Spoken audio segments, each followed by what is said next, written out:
സഹകാരി raise പ്ലസിന്റെ PYQ സീരീസിലേക്ക് എല്ലാവർക്കും സ്വാഗതം. നമ്മൾ ഇന്ന് ഡിസ്കസ് ചെയ്യാൻ പോകുന്നത് 2023 നടന്ന ഒരു LGS ലെവൽ എക്സാമിന്റെ ക്വസ്റ്റ്യൻ പേപ്പർ ആണ്.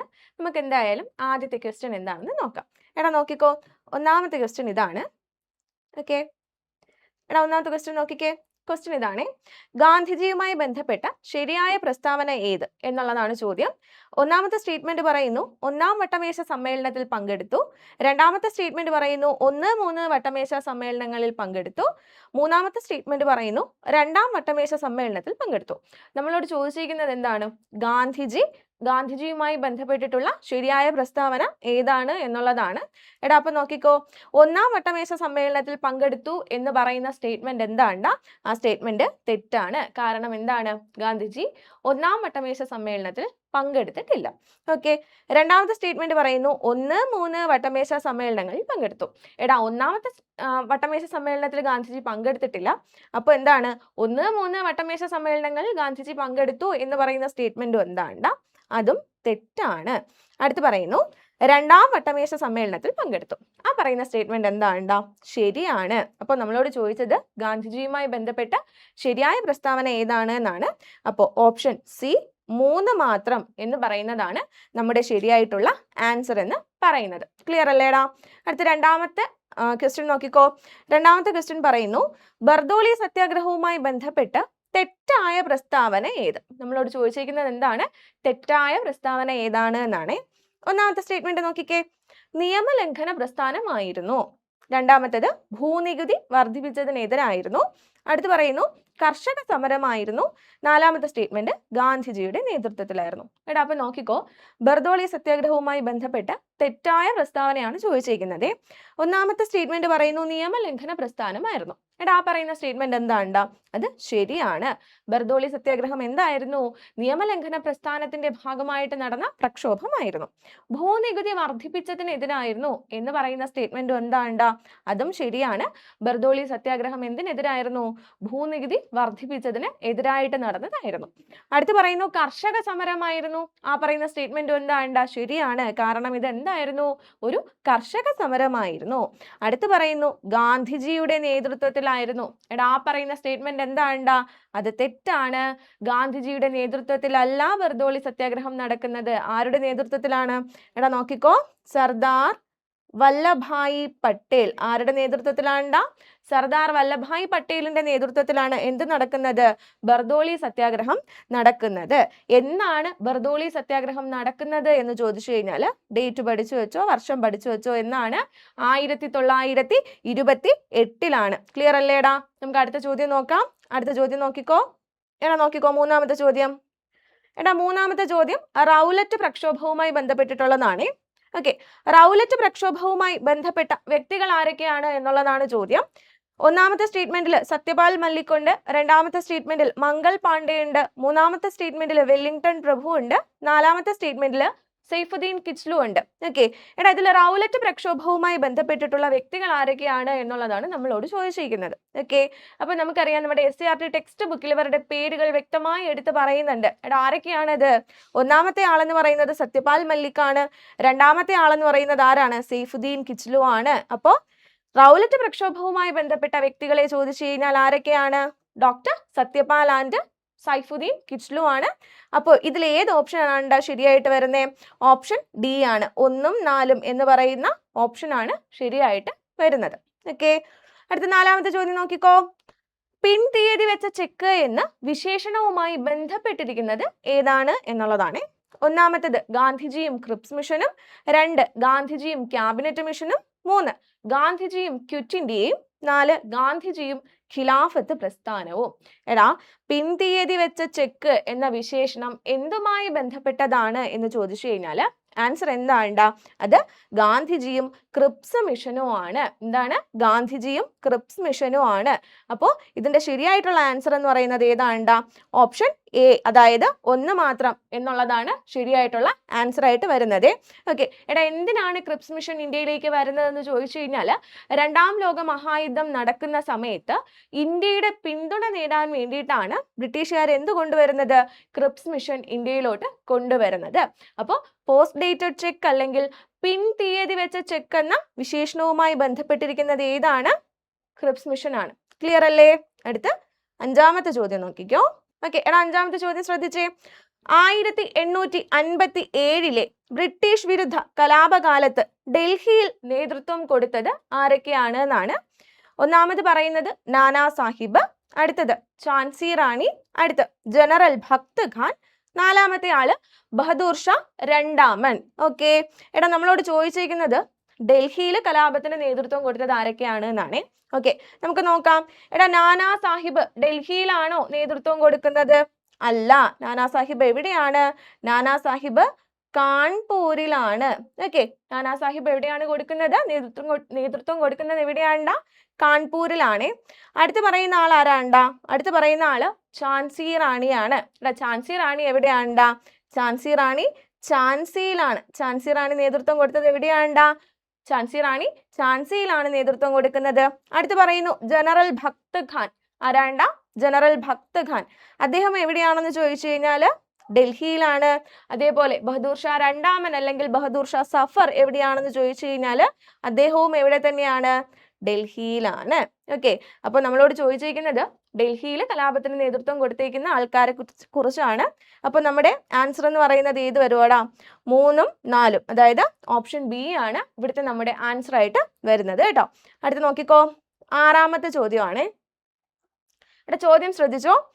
ഇന്ത്യൻ ഭരണഘടനാ നിർമ്മാണ സഭയുടെ ആദ്യ സമ്മേളന വേദിയായ കോൺസ്റ്റിറ്റ്യൂഷൻ ഹാൾ സ്ഥിതി ചെയ്യുന്നത് എവിടെയാണ് എന്നുള്ളതാണ് ചോദ്യം. ഡൽഹിയിലാണോ, മുംബൈയിലാണോ, കൊൽക്കത്തയിലാണോ, ചെന്നൈയിലാണോ? എവിടെയാണ്? നമുക്ക് എല്ലാവർക്കും അറിയാം ഭരണഘടനാ നിർമ്മാണ സഭയുടെ ആദ്യത്തെ സമ്മേളനം നടക്കുന്നത് ഡൽഹിയിലെ കോൺസ്റ്റിറ്റ്യൂഷൻ ഹാളിൽ വെച്ചിട്ടാണ്. അപ്പോൾ ഓപ്ഷൻ എ ഡൽഹി എന്നുള്ളതാണ് നമ്മുടെ ആൻസർ ആയിട്ട് വരുന്നത്.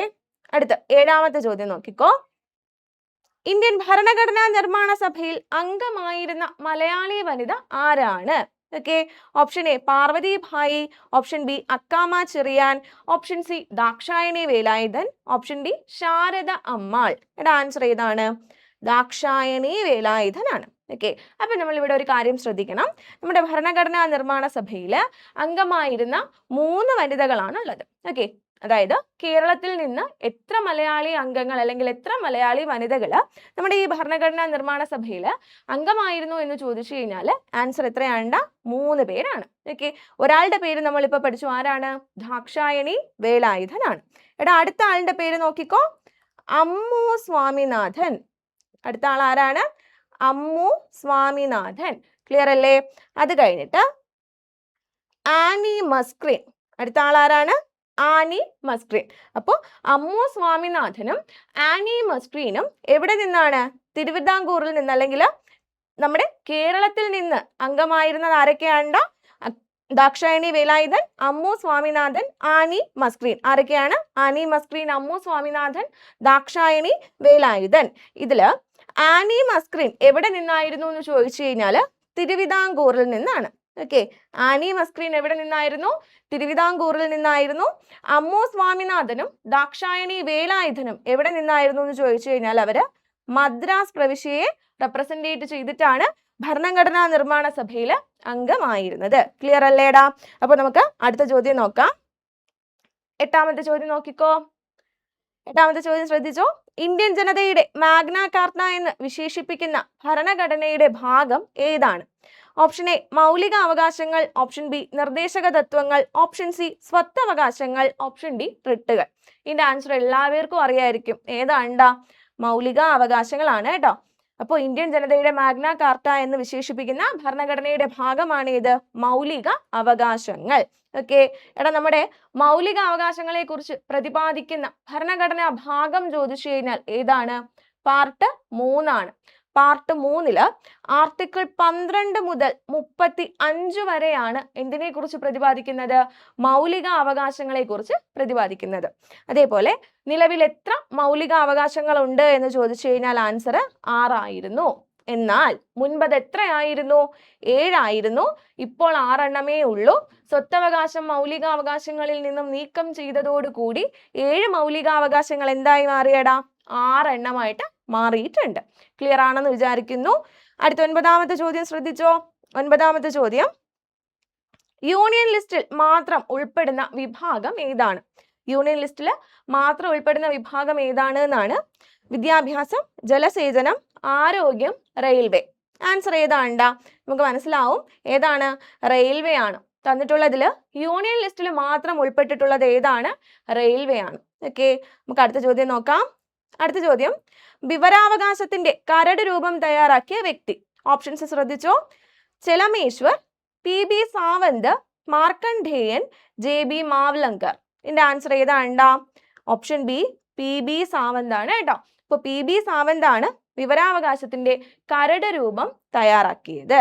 അടുത്ത് 11ാമത്തെ ചോദ്യം നോക്കാവേ. ശ്രദ്ധിച്ചോ. എടാ, വൈകുണ്ഠസ്വാമിയുടെ രചന ഏതാണ് എന്നുള്ളതാണ് ചോദ്യം. ഓപ്ഷൻസ് ശ്രദ്ധിച്ചോ. ദർശനമാല, നവമഞ്ജരി, ആദിഭാഷ, അരുൾനൂല്. 4 ഓപ്ഷൻസ് നമുക്ക് തന്നിട്ടുണ്ട്. അതിൽ ശ്രദ്ധിച്ചോ. എടാ, ദർശനമാല എന്ന് പറയുന്നത് വൈകുണ്ഠസ്വാമിയുടെ രചനയാണോ എന്ന് ചോദിച്ചു കഴിഞ്ഞാൽ അല്ല. അത് ആരുടെയാണ്?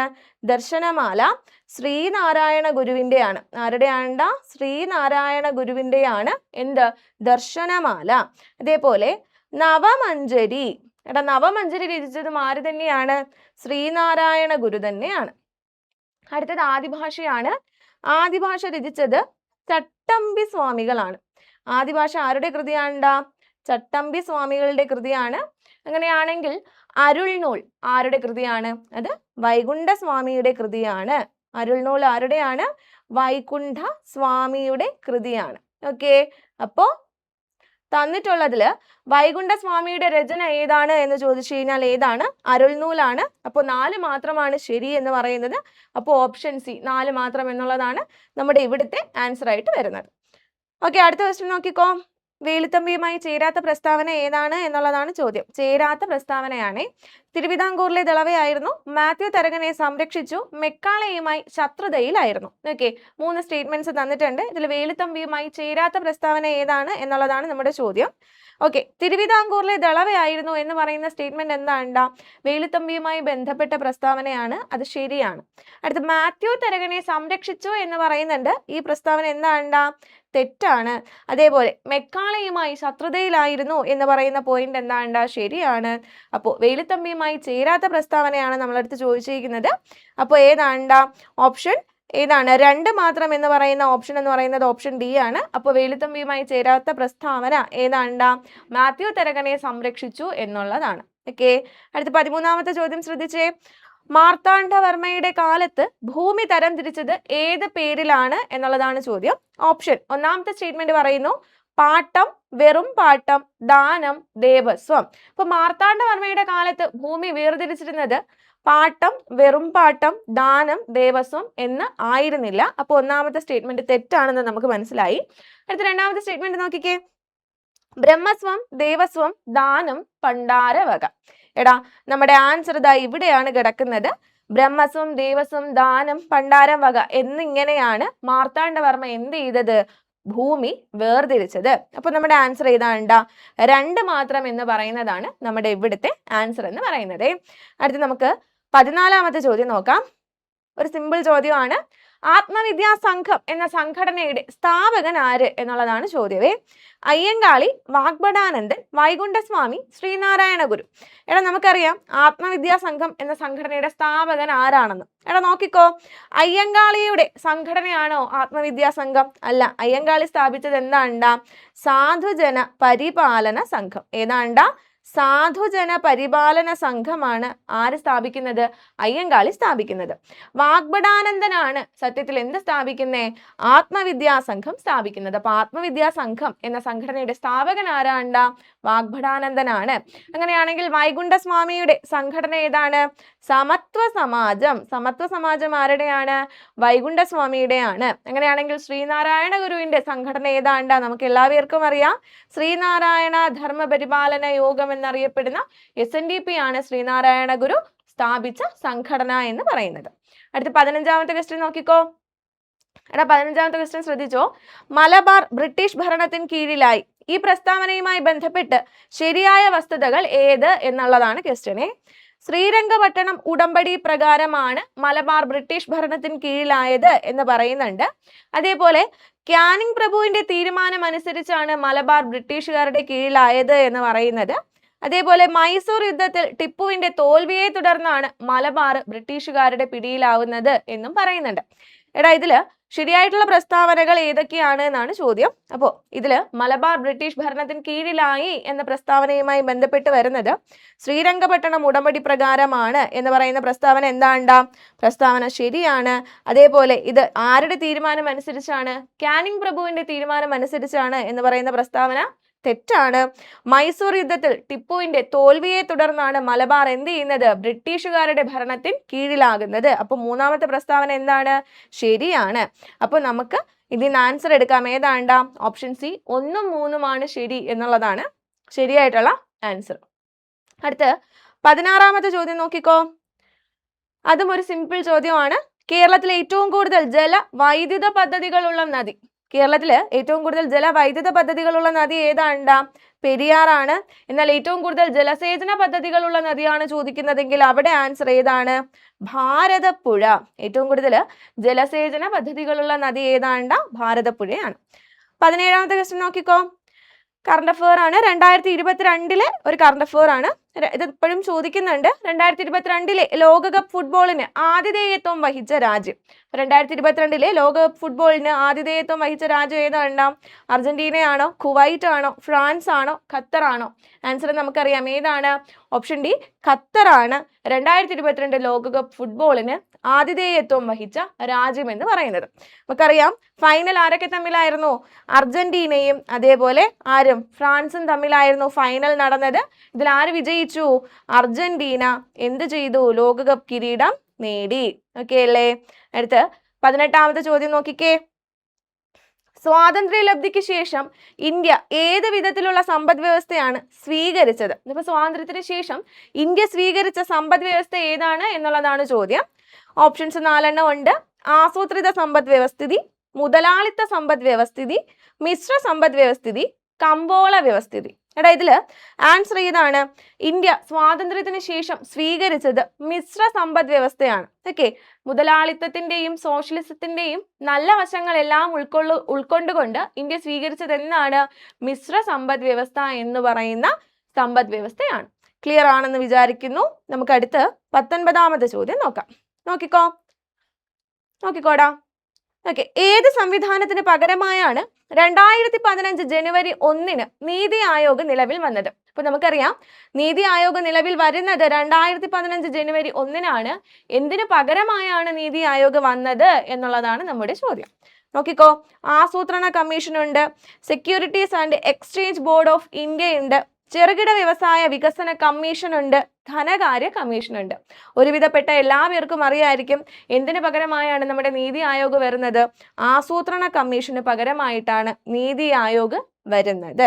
ഓക്കെ, അപ്പോൾ ഒരു കാര്യം ശ്രദ്ധിച്ചോ. നീതി ആയോഗിന്റെ ചെയർമാൻ ആരാണ് എന്ന് ചോദിച്ചു കഴിഞ്ഞാൽ അത് ആരാണ്? നമ്മുടെ പ്രധാനമന്ത്രിയാണ് നീതി ആയോഗിന്റെ ചെയർമാൻ. എടാ അങ്ങനെയാണെങ്കിൽ നീതി ആയോഗിന്റെ CEO ആരാണെന്ന് ചോദിച്ചു കഴിഞ്ഞാൽ ആൻസർ ആരാണ്ടാ? പഠിച്ചു വെച്ചോ. BVR സുബ്രഹ്മണ്യം. BVR സുബ്രഹ്മണ്യമാണ് നീതി ആയോഗിന്റെ CEO. അങ്ങനെയാണെങ്കിൽ വൈസ് ചെയർമാൻ ആരാണ് എന്ന് ചോദിച്ചു കഴിഞ്ഞാൽ ആളുടെ പേര് സുമൻ ബേരി എന്നാണ്. എടാ അപ്പൊ നമ്മള് 3 കാര്യങ്ങൾ എക്സ്ട്രാ പഠിച്ചു. നീതി ആയോഗ് 2015 ജനുവരി 1 നിലവിൽ വന്നു എന്ന് പറഞ്ഞു. അതിന്റെ ചെയർമാൻ എപ്പോഴും പ്രധാനമന്ത്രി ആയിരിക്കും. വൈസ് ചെയർമാൻ സുമൻ ബേരി ആണ്. അതേപോലെ CEO ആരാണ്? BVR സുബ്രഹ്മണ്യം ആണ്. അടുത്ത ചോദ്യം നോക്കാം.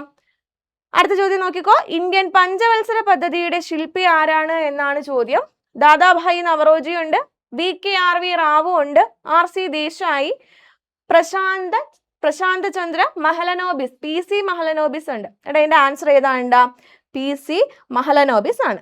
ഓക്കെ, അപ്പോ പഞ്ചവത്സര പദ്ധതികളുടെ ശില്പി എന്നറിയപ്പെടുന്നത് ആരാണ് എന്ന് ചോദിച്ചു കഴിഞ്ഞാൽ ആരാണ്ടാ? അത് ജോസഫ് സ്റ്റാലിൻ ആണ്. ഓക്കെ, ജോസഫ് സ്റ്റാലിൻ ആണ് എന്ത് കൊണ്ടുവരുന്നത്? ലോകത്തിൽ ആദ്യമായി പഞ്ചവത്സര പദ്ധതികൾ എന്നൊരു ആശയം കൊണ്ടുവരുന്നത് ജോസഫ് സ്റ്റാലിൻ ആണ്. ഇന്ത്യൻ പഞ്ചവത്സര പദ്ധതിയുടെ ശില്പി ആരാണെന്ന് ചോദിച്ചു കഴിഞ്ഞാൽ ആരാണ്ടാ? PC മെഹലനോബിസ് ആണ്. ക്ലിയർ അല്ലേ? അടുത്ത 21ാമത്തെ ചോദ്യം നോക്കിക്കേ. എടാ 21ാമത്തെ ചോദ്യം ഇതാണ്. ഇന്ത്യയെ ഭക്ഷ്യധാന്യങ്ങളുടെ കാര്യത്തിൽ സ്വയം പര്യാപ്തത കൈവരിക്കാൻ പ്രാപ്തമാക്കിയത് എന്താണ് എന്നുള്ളതാണ് ചോദ്യം. ഹരിത വിപ്ലവമാണോ, ധവള വിപ്ലവമാണോ, നീല വിപ്ലവമാണോ, മഞ്ഞ വിപ്ലവമാണോ? എടാ ഏതാണ്? ഹരിത വിപ്ലവമാണ് ഇന്ത്യയെ എന്തിന്റെ കാര്യത്തിൽ? ഭക്ഷ്യധാന്യങ്ങളുടെ കാര്യത്തിൽ സ്വയം പര്യാപ്തത കൈവരിക്കാൻ പ്രാപ്തമാക്കിയത് എന്താണ്ടാ? നമ്മുടെ ഹരിത വിപ്ലവമാണ്. പഠിച്ചു വെച്ചോ. ഇന്ത്യൻ ഹരിത വിപ്ലവത്തിന്റെ പിതാവ് ആരാണ് എന്ന് ചോദിച്ചു കഴിഞ്ഞാൽ ആരാണ്ടാ? സ്വാമിനാഥനാണ്. ആരാണ്?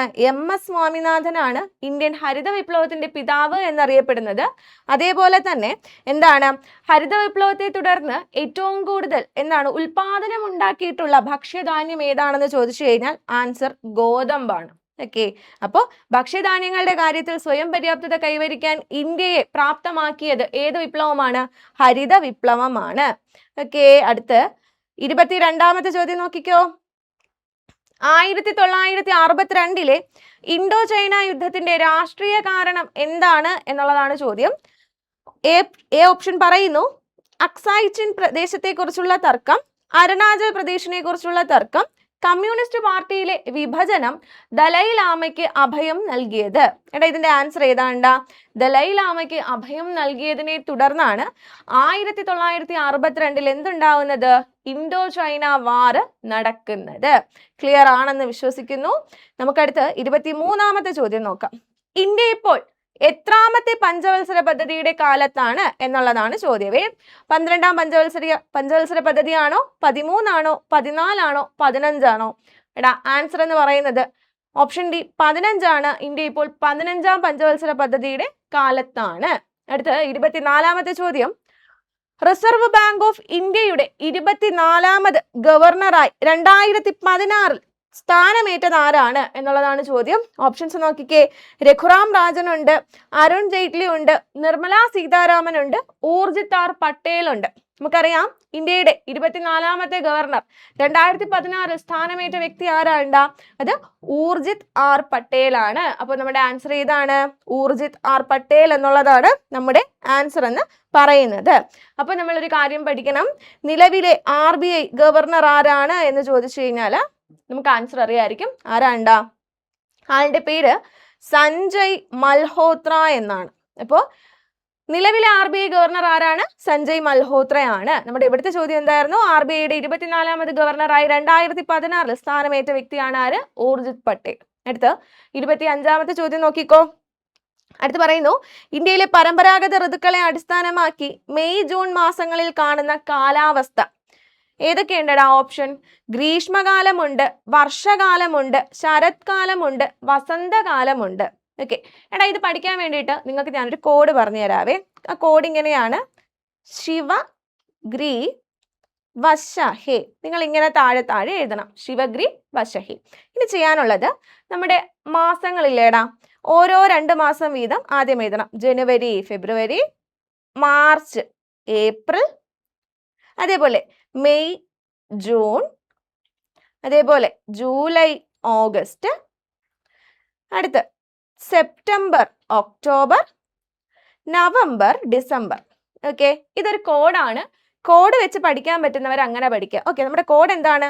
ശിവഗ്രി വശഹേ എന്ന് താഴോട്ട് എഴുതുക. ശിവഗ്രി വശഹേ. അത് കഴിഞ്ഞിട്ട് ജനുവരി, ഫെബ്രുവരി, March, April, May, June, July, August, September, October, November, December ഇങ്ങനെ എഴുതുക. ഇതാണ് നമ്മുടെ പരമ്പരാഗത ഋതുക്കളെ പഠിക്കാനുള്ള കോഡ് എന്ന് പറയുന്നത്. ഓക്കെ, എടാ ഷി എന്താണ്? ശിശിരമാണ്. വ വർഷകാലമാണ്. ഗ്രീ എന്താണ്? ഗ്രീഷ്മമാണ്. അടുത്ത വ എന്താണ്? വസന്തമാണ്. ഷ എന്താണ്? ശിശിരമാണ്. ഹ എന്ന് ഉദ്ദേശിക്കുന്നത് എന്താണ്ടാ? ഹേമമാണ്. അപ്പോൾ ഇന്ത്യയിലെ പരമ്പരാഗത ഋതുക്കളെ അടിസ്ഥാനമാക്കി മെയ് ജൂൺ മാസങ്ങളിൽ കാണപ്പെടുന്ന കാലാവസ്ഥ ഏതാണ്ടാ? നമ്മളോട് മെയ് ജൂൺ ആണ് ചോദിച്ചിരിക്കുന്നത്. ഏതാണ്? ഓപ്ഷൻ എ ഗ്രീഷ്മകാലമാണ് നമ്മുടെ ആൻസർ ആയിട്ട് വരുന്നത്. ക്ലിയർ അല്ലേടാ? നമുക്കിനി അടുത്ത ക്വസ്റ്റ്യൻ നോക്കാം. അടുത്ത 26ാമത്തെ ക്വസ്റ്റ്യൻ നോക്കിക്കോ. ഭൂപ്രകൃതി അനുസരിച്ച് കേരളത്തെ എത്രയായി തരംതിരിക്കാം എന്നുള്ളതാണ് ചോദ്യം. Option A 2, option B 6, option C 3, option D 5. Okay, അപ്പൊ നമ്മുടെ ഭൂപ്രകൃതി അനുസരിച്ചിട്ട് കേരളത്തെ നമുക്ക് 3 ആയിട്ട് തിരിക്കാം. ഏതൊക്കെയാണ്? മലനാട്, ഓക്കെ, അടുത്ത് ഇടനാട്, പിന്നെയുള്ളത് തീരപ്രദേശം. അങ്ങനെ ഭൂപ്രകൃതി അനുസരിച്ച് കേരളത്തെ എത്രയായി തരംതിരിക്കാം എന്ന് ചോദിച്ചു കഴിഞ്ഞാൽ ആൻസർ 3 ആണ്. മലനാട്, ഇടനാട്, തീരപ്രദേശം. അടുത്ത 27ാമത്തെ ചോദ്യം നോക്കിക്കോ. ആനമുടിയുടെ ഉയരം എത്ര മീറ്റർ ആണ് എന്നുള്ളതാണ് ചോദ്യം. 2695 മീറ്റർ, 2765 മീറ്റർ, 2430 മീറ്റർ, 2126 മീറ്റർ. എടാ ഇതിന്റെ ആൻസർ എത്രയാണ്? 2695 മീറ്റർ ആണ് ആനമുടിയുടെ ഉയരം എന്ന് പറയുന്നത്. പശ്ചിമഘട്ടത്തിലെ ഏറ്റവും ഉയരം കൂടിയ കൊടുമുടി ചോദിച്ചു കഴിഞ്ഞാൽ ആൻസർ ഏതാണ്? ആനമുടിയാണ്. അതേപോലെ കേരളത്തിലെ ഏറ്റവും ഉയരം കൂടിയ കൊടുമുടി അല്ലെങ്കിൽ പർവ്വതനിര ഏതാണെന്ന് ചോദിച്ചു കഴിഞ്ഞാലും ആൻസർ ഏതാണ്ട?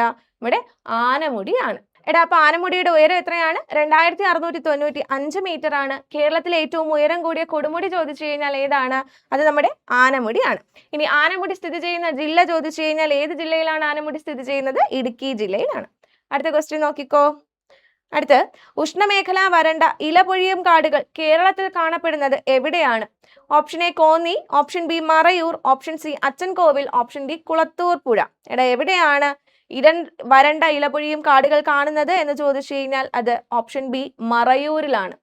അടുത്ത് നമുക്ക് 29ാമത്തെ ചോദ്യം നോക്കാം. കേരളത്തിലെ ഏറ്റവും കുറഞ്ഞ ജനസാന്ദ്രതയുള്ള ജില്ല ചോദിച്ചു കഴിഞ്ഞാൽ നമുക്ക് ആൻസർ അറിയാം. ഏതാണ്ടാ? ഇടുക്കിയാണ്. അപ്പോൾ കൂട്ടത്തിൽ പഠിച്ചോ.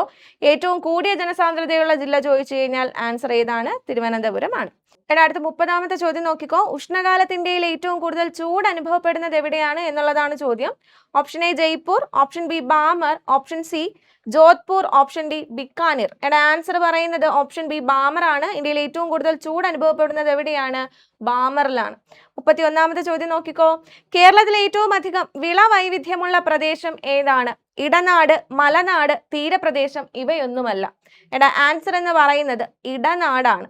അപ്പോൾ ഏറ്റവും കൂടുതൽ വിള വൈവിധ്യമുള്ള പ്രദേശമാണ് ഏതെന്ന് പറയുന്നത്? നമ്മുടെ ഇടനാട് എന്ന് പറയുന്നത്. ഇടനാട് എവിടെ സ്ഥിതി ചെയ്യുന്നു എന്ന് ചോദിച്ചു കഴിഞ്ഞാൽ മലനാടിനും നമ്മുടെ തീരപ്രദേശത്തിനും ഇടയിലാണ് ആര് സ്ഥിതി ചെയ്യുന്നത്? ഇടനാട് സ്ഥിതി ചെയ്യുന്നത്. അപ്പോൾ ഇടനാട് എവിടെയാണ് സ്ഥിതി ചെയ്യുന്നത്? മലനാടിനും തീരപ്രദേശത്തിനും ഇടയിലാണ് എന്ത് സ്ഥിതി ചെയ്യുന്നത്? ഇടനാട് സ്ഥിതി ചെയ്യുന്നത്. സമുദ്രനിരപ്പിൽ നിന്ന് 7.5 മീറ്റർ മുതൽ 75 മീറ്റർ വരെ ഉയരത്തിലാണ് ആര് സ്ഥിതി ചെയ്യുന്നത്? ഇടനാട് സ്ഥിതി ചെയ്യുന്നത്. മലനാടിനും തീരപ്രദേശത്തിനും ഇടയിലാണ് ഇടനാട് സ്ഥിതി ചെയ്യുന്നത്. 7.5 മീറ്റർ മുതൽ 75 മീറ്റർ ഉയരത്തിൽ സമുദ്രനിരപ്പിൽ നിന്നുമാണ് ആരെ കാണാൻ കഴിയുക? നമ്മുടെ ഇടനാടിനെ കാണാൻ വേണ്ടി കഴിയുക. അടുത്ത 32ാമത്തെ ചോദ്യം നോക്കിക്കോ. കേരളത്തിലെ ആദ്യത്തെ ജലസേചന പദ്ധതി മലമ്പുഴയാണോ, വാഴാനിയാണോ, പീച്ചിയാണോ, നെല്ലാറാണോ? ആൻസർ ഏതാണ്? പീച്ചിയാണ്. കേരളത്തിലെ ആദ്യത്തെ ജലസേചന പദ്ധതി ചോദിച്ചു കഴിഞ്ഞാൽ ഏതാണ്? അത് പീച്ചിയാണ്. അടുത്തത് ഏറ്റവും കൂടുതൽ കടൽ തീരമുള്ള ജില്ല. ഏറ്റവും കൂടുതൽ കടൽ തീരമുള്ള ജില്ല ഏതാണ്? കൊല്ലമാണോ, ആലപ്പുഴയാണോ, കണ്ണൂരാണോ, എറണാകുളം ആണോ? ഏതാണ്ടാ? കണ്ണൂരാണ്. ഏറ്റവും കൂടുതൽ കടൽ തീരമുള്ളത് എവിടെയാണ്? കണ്ണൂരിലാണ്. ഏറ്റവും കുറവ് കടൽ തീരമുള്ളത് എവിടെയാണ്ടാ? അത് കൊല്ലത്താണ്. ഏറ്റവും കുറവാണ് എവിടെ? കൊല്ലത്ത്. ഏറ്റവും കൂടുതൽ കണ്ണൂരിലാണ്. ഏറ്റവും കുറവ് ഏതാണ്? കൊല്ലത്താണ്. അടുത്ത 34ാമത്തെ ചോദ്യം നോക്കിക്കോ. കേരളത്തിന്റെ ഏറ്റവും വടക്കേ അറ്റത്തുള്ള ചുരം കൂട്ടുപുഴ ചുരമാണോ, ചെറുപുഴ ചുരമാണോ, ആലട്ടി ചുരമാണോ, പൊട്ടച്ചിമല ചുരമാണോ? ചോദിച്ചിരിക്കുന്നത് കേരളത്തിന്റെ ഏറ്റവും വടക്കേ അറ്റത്തെ ചുരമാണ്. ഏറ്റവും ടോപ്പിലുള്ള ചുരം, അതായത് ഏറ്റവും വടക്കേ അറ്റത്തെ ചുരം ചോദിച്ചു കഴിഞ്ഞാൽ ആൻസർ ആലട്ടി ചുരമാണ് കേട്ടോ. ആൻസർ ഏതാണ്ട? ആലട്ടി ചുരമാണ്. വടക്കേ അറ്റത്തെ ചുരം ഏതാണ്? ആലട്ടി ചുരമാണ്. അപ്പോൾ ഒരു കാര്യം പഠിച്ചു വെച്ചോ. പശ്ചിമഘട്ടത്തിലെ ചുരങ്ങളുടെ എണ്ണം ചോദിച്ചു കഴിഞ്ഞാൽ എത്രയാണ്ട? 16 ആണ്. പഠിച്ചു വെച്ചോ. പശ്ചിമഘട്ടത്തിലെ ചുരങ്ങളുടെ എണ്ണം 16 ആണ്. കേരളത്തിലെ ഏറ്റവും വലിയ ചുരം ഏതാണ്? പാലക്കാട് ചുരമാണ്. കേരളത്തിലെ ഏറ്റവും വലിയ ചുരം ഏതാണ്? പാലക്കാട് ചുരമാണ്. അതേപോലെ തന്നെ പശ്ചിമഘട്ടത്തിലെ ഏറ്റവും വലിയ ചുരം ചോദിച്ചു കഴിഞ്ഞാലും ആൻസർ ഏതാണ്? നമ്മുടെ പാലക്കാടാണ്. ഓക്കെ. അടുത്ത 35ാമത്തെ ചോദ്യം നോക്കിക്കോ. ഇന്ത്യയിലെ ആദ്യത്തേതും ഏഷ്യയിലെ ഏറ്റവും നീളം കൂടിയതുമായ സൈക്കിൾ ഹൈവേ താഴെ പറയുന്ന ഏത് സംസ്ഥാനത്തിലാണ് തുറന്നു കൊടുത്തത്? പശ്ചിമ ബംഗാൾ, ഉത്തർപ്രദേശ്, ആന്ധ്രാപ്രദേശ്, ബീഹാർ. ഏതാണ്ട? ഉത്തർപ്രദേശ് ആണ് ഇവിടുത്തെ ആൻസർ എന്ന് പറയുന്നത്. ഓക്കെ, നമുക്ക് അടുത്ത ചോദ്യം നോക്കാം. അടുത്ത ചോദ്യം 36ാമത്തെ ചോദ്യമാണ്. ശ്രദ്ധിച്ചോ. ഓക്കെ, ഇന്ത്യൻ മഹാസമുദ്രത്തിലെ ഏറ്റവും ആഴം കൂടിയ ഭാഗം ഏതാണ് എന്നുള്ളതാണ് ചോദ്യം. ചലഞ്ചർ ഗർത്തമാണോ, പ്യൂറിറ്റോറിയ ഗർത്തമാണോ, മെറിയാന ഗർത്തമാണോ, വാർട്ടൺ ഗർത്തമാണോ? ഇതിന്റെ ആൻസർ എന്ന് പറയുന്നത് ഏതാണ്ടാ? വാർട്ടൺ ഗർത്തമാണ്. ഏതാണ്? വാർട്ടൺ ഗർത്തമാണ്. ഈ വാർട്ടൺ ഗർത്തത്തിലെ ഏറ്റവും ആഴമേറിയ ഭാഗം ചോദിച്ചു കഴിഞ്ഞാൽ അതിന്റെ ആൻസർ ഏതാണ്? ജാവ ട്രഞ്ച് ആണ്. നമ്മുടെ 6ാം ക്ലാസ്സിലെ സോഷ്യൽ സയൻസ് ടെക്സ്റ്റ് ബുക്കിൽ സമുദ്രങ്ങളിലൂടെ എന്ന് പറയുന്ന പാഠത്തില് ഈ ജാവ ട്രഞ്ചിന്റെ കാര്യം പറയുന്നുണ്ട്. ഇപ്പൊ ഇന്ത്യൻ മഹാസമുദ്രത്തിലെ ഏറ്റവും ആഴം കൂടിയ ഭാഗമാണ് വാർട്ടൺ ഗർത്തം. വാർട്ടൺ ഗർത്തത്തിലെ ജാവ ട്രഞ്ച് ആണ് ഏറ്റവും ആഴം കൂടിയ ഭാഗമായിട്ട് പറയുന്നത്. ഇനി അടുത്ത 37ാമത്തെ ചോദ്യം, കിഴക്കോട്ടൊഴുകുന്ന നദികളിൽ നീളം കുറഞ്ഞ നദി. കിഴക്കോട്ടൊഴുകുന്ന നദികളിൽ നീളം കുറഞ്ഞ നദി. നമുക്കറിയാം നമ്മുടെ കേരളത്തിൽ എത്ര നദികളുണ്ടാകെ? 44 നദികളുണ്ട്. 41 നദികൾ പടിഞ്ഞാറോട്ട് ഒഴുകുമ്പോൾ 3 നദികൾ എങ്ങോട്ട് ഒഴുകുന്നടാ? കിഴക്കോട്ട്. 3 നദികളാണ് എങ്ങോട്ട് ഒഴുകുന്നത്? കിഴക്കോട്ട് ഒഴുകുന്നത്. ഏതൊക്കെയാണ്? പാമ്പാറ്, ഭവാനി, കബനി. ഓക്കെ, നമ്മളോട് ചോദിച്ചേക്കുന്നത് കിഴക്കോട്ട് ഒഴുകുന്ന നദികളിൽ ഏറ്റവും നീളം കുറഞ്ഞ നദി ഏതാണ് എന്നാണ്. പാമ്പാറാണോ, ഭവാനിയാണോ, കബനിയാണോ, കല്ലടയാറാണോ? ആൻസർ എന്ന് പറയുന്നത് ഏതാണ്ട? Option A പാമ്പാറാണ്. അപ്പൊ പഠിച്ചു വെച്ചോ. പാമ്പാറിന്റെ ആകെ നീളം എത്രയാണെന്ന് ചോദിച്ചു കഴിഞ്ഞാൽ എത്രയാണ്ട? 31 കിലോമീറ്റർ ആണ് കേട്ടോ. പാമ്പാറിന്റെ ആകെ നീളം എത്രയാണ്? 31 കിലോമീറ്റർ ആണ്. ഇതിൽ കേരളത്തിലൂടെ എത്രയാണ് ഒഴുകുന്നതെന്ന് ചോദിച്ചു കഴിഞ്ഞാൽ 25 കിലോമീറ്റർ ആണ്. ഓക്കെ, 25 കിലോമീറ്റർ ആണ് കേരളത്തിലൂടെ ഒഴുകുന്നത്. PSC ബുള്ളറ്റിനിൽ ഇത് 29 കിലോമീറ്റർ ആണെന്നും പറയുന്നുണ്ട്. ഓക്കെ, എവിടെയാണ് PSC ബുള്ളറ്റിനിൽ ഇത് എത്രയാണെന്ന് പറയുന്നുണ്ട്? 29 കിലോമീറ്റർ ആണെന്നും പറയുന്നുണ്ട്. അപ്പൊ ക്ലിയർ അല്ലേടാ? കിഴക്കോട്ട് ഒഴുകുന്ന നദികളിൽ ഏറ്റവും നീളം കുറഞ്ഞ നദിയാണ് ഏത്? പാമ്പാർ എന്ന് പറയുന്നത്. അടുത്ത 38ാമത്തെ ചോദ്യം, തെളിഞ്ഞ ദിനാന്തരീക്ഷ സ്ഥിതിയിൽ വളരെ ഉയരത്തിൽ നേർത്ത തൂവൽ കെട്ടുകൾ പോലെ കാണപ്പെടുന്ന മേഘം ഏതാണ്? നിംബസ് ആണോ, ക്യൂമുലസ് ആണോ, സ്ട്രാറ്റസ് ആണോ, സീറസ് ആണോ? ആൻസർ ഏതാണ്ടാ? ഓപ്ഷൻ ഡി സീറസ് ആണ്. ഓപ്ഷൻ ഡി സീറസ് ആണ് എന്ത്? തെളിഞ്ഞ അന്തരീക്ഷ സ്ഥിതിയിൽ വളരെ ഉയരത്തില് തൂവൽ കെട്ടുകൾ പോലെ കാണപ്പെടുന്നത്. അടുത്ത 39ാമത്തെ ചോദ്യം നോക്കിക്കോ. ഇത് PSCക്ക് ഏറ്റവും ഇഷ്ടപ്പെട്ട ഒരു ചോദ്യമാണ്. ഇപ്പോൾ എല്ലാ ക്വസ്റ്റ്യൻ പേപ്പറിലും സ്ഥിരമായിട്ട് ഈ ഒരു ക്വസ്റ്റ്യൻ കണ്ടിട്ടുണ്ട്. അപ്പോൾ ഇന്ത്യൻ ഒളിമ്പിക് അസോസിയേഷൻ പ്രസിഡന്റായി തിരഞ്ഞെടുക്കപ്പെട്ട ആദ്യത്തെ മലയാളി ആരാണ്? അഞ്ജു ബേബി ജോർജ് ഉണ്ട്, ഷൈനി വിൽസൺ ഉണ്ട്, PT ഉഷയുണ്ട്, വത്സമ്മയുണ്ട്. ആരാണ്ടാ? ഇതിന്റെ answer PT Usha. Option C PT ഉഷയാണ് ഇന്ത്യൻ ഒളിമ്പിക് അസോസിയേഷൻ പ്രസിഡന്റായി തിരഞ്ഞെടുക്കപ്പെട്ട ആദ്യത്തെ മലയാളി എന്ന് പറയുന്നത്. 40ാമത്തെ ചോദ്യം, സുന്ദരവനം എന്ന പേര് ലഭിക്കാൻ കാരണമായ കണ്ടൽ ചെടി ഏതാണ്? ഏതാണ്ടാ? സുന്ദരവനം എന്ന പേര് ലഭിക്കാൻ കാരണമായ കണ്ടൽ ചെടി ഏതാണ്? ചെറുകണ്ടലാണോ, സുന്ദരിക്കണ്ടലാണോ, കണ്ടലാണോ, ഉപ്പട്ടിക്കണ്ടലാണോ? സുന്ദരവനം എന്ന പേര് കേൾക്കുമ്പോൾ നമുക്ക് ഏതാണെന്ന് അറിയാൻ പറ്റും. സുന്ദരിക്കണ്ടലാണ് എന്ത്? സുന്ദരവനത്തിന് ആ ഒരു പേര് ലഭിക്കാൻ കാരണമായിട്ടുള്ള കണ്ടൽ ചെടി ഏതാണ്ടാ? സുന്ദരിക്കണ്ടലാണ്. അടുത്ത 41ാമത്തെ ചോദ്യം നോക്കിക്കേ. കറുത്ത മണ്ണ് കാണപ്പെടുന്ന ജില്ല. Option A Pathanamthitta, option B Idukki, option C Kottayam, option D Palakkad. കറുത്ത മണ്ണ് കാണപ്പെടുന്ന ജില്ല ചോദിച്ചു കഴിഞ്ഞാൽ അത് പത്തനംതിട്ടയല്ല, ഇടുക്കിയല്ല, കോട്ടയമല്ല. ആൻസർ ഏതാണ്ടാ? പാലക്കാടാണ്. അപ്പോൾ കറുത്ത മണ്ണ് കാണപ്പെടുന്ന ജില്ല ഏതാണ്? പാലക്കാടാണ്. അടുത്ത് 42ാമത്തെ ചോദ്യം നോക്കിക്കോ. 42ാമത്തെ ചോദ്യം നോക്കിക്കോ. ഇന്ത്യയുടെ ധരാതലീയ ഭൂപടങ്ങൾ നിർമ്മിക്കുന്ന ഔദ്യോഗിക ഏജൻസി ഏതാണ്? Option A survey of India, option B ആഭ്യന്തര വകുപ്പ്, ഓപ്ഷൻ സി പ്രതിരോധ വകുപ്പ്, option D survey of land records. Answer എന്ന് പറയുന്നത് ഏതാണ്? സർവേ ഓഫ് ഇന്ത്യ ആണ്. സർവേ ഓഫ് ഇന്ത്യയുടെ ആസ്ഥാനം ചോദിച്ചു കഴിഞ്ഞാൽ അത് ഡെറാഡൂണിലാണ്. സർവേ ഓഫ് ഇന്ത്യയുടെ ആസ്ഥാനം എവിടെ ഉണ്ടാ? ഡെറാഡൂണിലാണ്. അടുത്ത 43ാമത്തെ ചോദ്യം നോക്കിക്കോ. 43ാമത്തെ ചോദ്യം 43ാമത്തെ ചോദ്യം നോക്കിക്കോ. ദേശീയ സരസ് മേളയ്ക്ക് കേരളത്തിൽ ആതിഥ്യമരുളിയ ആദ്യത്തെ ജില്ല ഏതാണ് എന്നുള്ളതാണ്. എറണാകുളം, തിരുവനന്തപുരം, കോട്ടയം, കോഴിക്കോട്. ആൻസർ ഏതാണ്ടാ? കോട്ടയമാണ്. ദേശീയ സരസ് മേളയ്ക്ക് ആദ്യമായിട്ട് വേദിയാകുന്ന ജില്ല ഏതാണ്ടാ? അത് കോട്ടയമാണ്. അടുത്ത 44ാമത്തെ ചോദ്യം, ആധുനിക ഇന്ത്യയിലെ സാമൂഹ്യ പുനരുദ്ധാരണത്തിന് വേണ്ടി സ്വാമി ദയാനന്ദ സരസ്വതി സ്ഥാപിച്ച പ്രസ്ഥാനം? ആര്യസമാജം, ബ്രഹ്മസമാജം, രാമകൃഷ്ണ മിഷൻ, ശുദ്ധി പ്രസ്ഥാനം. നമുക്കറിയാം സ്വാമി ദയാനന്ദ സരസ്വതി സാമൂഹ്യ പുനരുദ്ധാരണത്തിന് വേണ്ടി സ്ഥാപിച്ചത് ഏതാണ്ടാ? ആര്യസമാജമാണ്. അങ്ങനെയാണെങ്കിൽ ബ്രഹ്മസമാജം സ്ഥാപിച്ചത് ആരാണ്? രാജാറാം മോഹൻ റോയി ആണ്. രാമകൃഷ്ണ മിഷൻ സ്ഥാപിച്ചത് ആരാണ്? വിവേകാനന്ദനാണ്. ശുദ്ധി പ്രസ്ഥാനം സ്ഥാപിച്ചത് ആരാണ് എന്ന് ചോദിച്ചു കഴിഞ്ഞാൽ അതിന്റെ ആൻസർ ആര് തന്നെയാണ്? സ്വാമി ദയാനന്ദ സരസ്വതിയാണ്. സാമൂഹ്യ പുനരുദ്ധാരണത്തിന് വേണ്ടിയിട്ട് അദ്ദേഹം സ്ഥാപിച്ചതാണ് എന്തെന്ന് പറയുന്നത്? ആര്യസമാജം. അപ്പോൾ അദ്ദേഹം നമ്മളോട് ചോദിച്ച ചോദ്യം എന്തായിരുന്നു? ദയാനന്ദ സരസ്വതി സാമൂഹ്യ പുനരുദ്ധാരണത്തിന് വേണ്ടി സ്ഥാപിച്ച പ്രസ്ഥാനം ഏതാണ് എന്നാണ്. ആൻസർ ഏതാണ്ട? ആര്യസമാജമാണ്. അടുത്ത് 45-ാമത്തെ ചോദ്യം നോക്കിക്കേ. അണക്കെട്ടുകൾ ഇന്ത്യയുടെ വികസനത്തിന്റെ മഹാക്ഷേത്രങ്ങൾ എന്ന് വിശേഷിപ്പിച്ച വ്യക്തി ആരാണ്? M Visvesvaraya, M N Roy, Jawaharlal Nehru, K N Raj. നമുക്കറിയാം ഇതിന്റെ ആൻസർ ഏതാണ്ട് ജവഹർലാൽ നെഹ്റു ആണ്. അണക്കെട്ടുകൾ ഇന്ത്യയുടെ വികസനത്തിന്റെ മഹാക്ഷേത്രങ്ങളാണ് എന്ന് വിശേഷിപ്പിച്ചത് ആരാണ്? ജവഹർലാൽ നെഹ്റു ആണ്. 46-ാമത്തെ ചോദ്യം. 42-ാം ഭരണഘടനാ ഭേദഗതി പ്രകാരം ഭരണഘടനയുടെ ആമുഖത്തിൽ കൂട്ടിച്ചേർക്കപ്പെട്ട ആശയങ്ങൾ ഏതൊക്കെയാണ്? ജനാധിപത്യം, മതേതരത്വം, മതേതരത്വം, സ്ഥിതിസമത്വം, സ്ഥിതിസമത്വം, റിപ്പബ്ലിക്, ജനാധിപത്യം, സ്ഥിതിസമത്വം. 46-ാമത്തെ ക്വസ്റ്റ്യന്റെ ആൻസർ ഏതാണ്ട? ജനാധിപത്യം, മതേതരത്വം. ഏതൊക്കെയാണ് 46-ാം ഭരണഘടനാ ഭേദഗതി പ്രകാരം കൂട്ടിച്ചേർത്തത് എന്ന് ചോദിച്ചു കഴിഞ്ഞാൽ ഓപ്ഷൻ ബി ആണ് മതേതരത്വം, സ്ഥിതിസമത്വം.